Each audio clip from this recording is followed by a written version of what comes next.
పట్ల తన చిత్తం ఏమైందో ఈ రోజున మీరందరూ ప్రత్యక్షంగా నన్ను చూస్తున్నారు. అంటే మనము మన జీవితాలలో అనుకున్నవన్నీ కూడా సాధ్యము కావు. దేవుడు మన పట్ల ఏమనుకుంటున్నాడు అది మాత్రమే సాధ్యమవుతుంది. నిజం చెప్పాలంటే నేను పాలిటిక్స్లోకి వచ్చేసరికి పాలిటిక్స్లో నాకు ఓనమాలు కూడా తెలియదు, మాట్లాడటం కూడా సరిగ్గా రాదు.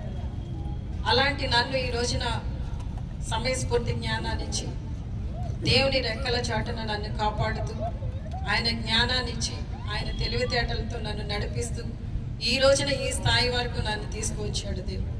నిజంగా దేవునికి వందనాలు చెల్లిస్తున్నాను. ఎంత చెల్లించినా కూడా తక్కువే మాటల రూపంలో.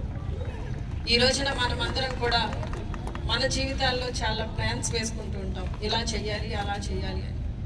కానీ ఏది కూడా అంటే మనం ప్లాన్ చేసుకోవడం తప్పు కాదు, చేసుకోవాలి, దేవుణ్ణి అడగాలి. దేవుని చిత్తము మన పట్ల